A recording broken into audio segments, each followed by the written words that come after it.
Hey guys, welcome back to the Crypto Corner. I got a really quick episode today. I want to go over something that I'm going to propose something a little bit different today. I was looking over this chart last night and this morning, and I noticed something that I want to get your guys' opinion on. And please let me know in the comments what you guys think about this theory. And if you don't mind, hit the thumbs up button down there and the subscribe button and the notification bell. That way you get these videos as soon as they come off the press. I'm going to set myself a little goal on this video. I'm going to try to get 10 likes on this video. I'm just starting this channel up, so I got to start small, right? Start with small goals. So I'd like to achieve 10 thumbs up views, 10 thumbs ups on this video. So if you can help me out by hitting that, I would like to at least start with 10. So if you guys can take a second, just go down there, hit the thumbs up button and the subscribe button. Anyway, let's get to this, this proposal. Let me know what you guys think. So this is the 2013, 2014, 2015 bear market cycle. Okay. People are by now pretty well aware of this chart. Okay, so we had a ramp up, and then we had the bear market, very much similar to what we are experiencing right now. But what's interesting that I started looking at, instead of looking at top trend lines, I've seen everybody do top trend lines on the top for highs. What if we draw our trend lines at the bottom? Okay, so what I'm looking at here is back in April of 13, we came down and we kind of set a low right here. And then we draw a trend line from this low back in April of 2013 to the low that we had in January of 15. Well, that establishes maybe a possible trend line, and see how that trend line kind of works out. So you can see this trend line is somewhat broken right here in September of 15, and I'm on the daily chart now. It drops below this trend line, comes down below, but it uses it as, it's testing that as resistance, okay? So dropping below it doesn't necessarily invalidate this trend line. It's hugging that trend line, it's dipping just below it. But here's what's interesting.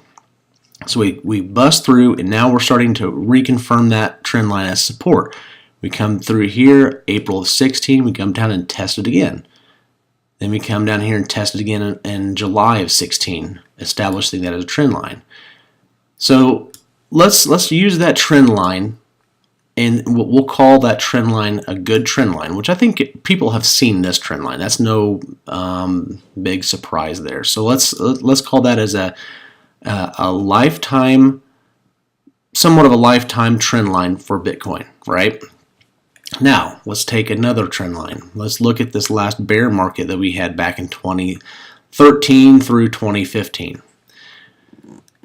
So on this one here, what I noticed that on this daily chart on Bitcoin is I'm going to draw somewhat of a trend line right in this area right here, because I can kind of consider this little congestion area. This is the last, I'm going to call it a pit stop before we made new highs. Right, so we kind of consolidated out here for a couple of days, kind of consolidating out. Then we made our highs in 2013 to about the $1,100 range, right?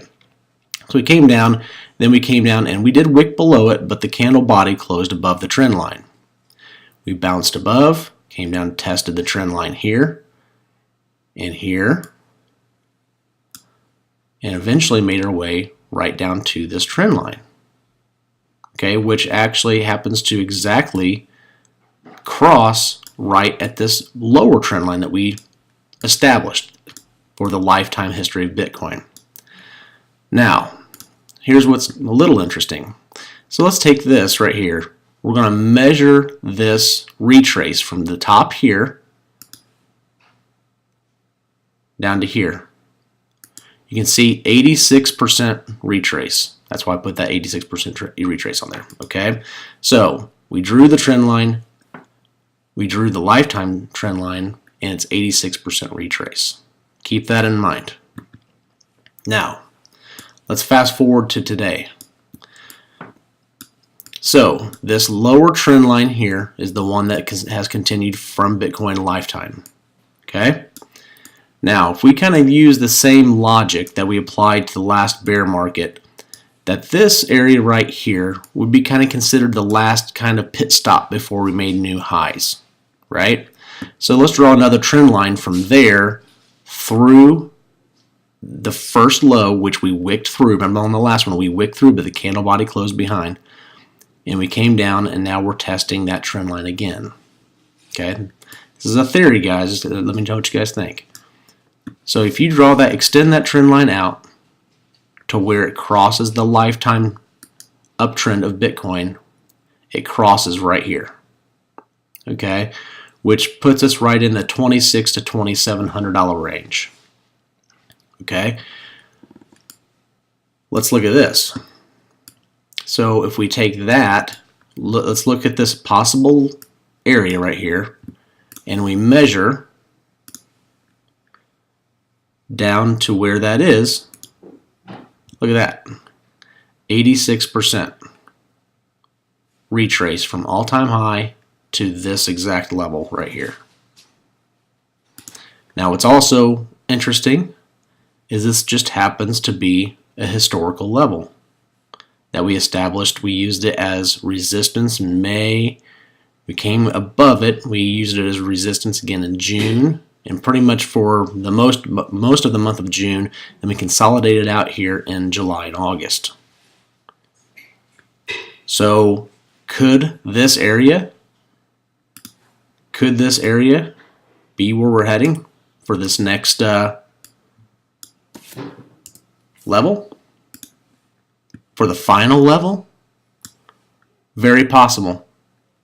Again, I don't think I've ever seen, and there very well may be. I watch a lot of other YouTubers, and typically when I see people draw trend lines, that their trend lines typically look like something like this, and I've even used them, and they're valid. But what if we do it on the bottom? Just another possibility. I've seen a lot of people say, oh, we're heading down to the $1,900 range, which very, very well possible. But I think I'm going to start really kind of watching my eye on this area right here, which happens to line up as February 10th.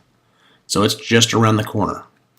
So is it possible that we could break down, wick down as our final capitulation to our 86% retrace? Is it going to match exactly, guys? No. I mean, history will not repeat, but it will rhyme, I think. So watch this area, guys. If you're going to scale into some positions, might not be a bad idea to maybe start scaling in around the 3K mark if we get back down to the 3K mark, and just start scaling in. Do I think that we could go down to the $1,800, $1,900 range? Yeah, we probably could. But I think this is where we should maybe start looking a little bit. We have decreasing volume. We get down to the $3,100 range. I think we're just going to see some volume starting to come back in. And I think if we get down to these ranges here, sub $3,000 Bitcoin, I think we'll start seeing a lot of buys. So anyway, let me know what you guys think about this theory. Yes, no, bad, whatever. And also let me know if there's anything else you guys would like me to review or take a look at. I'm all ears. I'm taking suggestions on what you guys think about this channel. If you guys would like to see something different, whatever. Just let me know what you guys think, and I will see you in the next episode.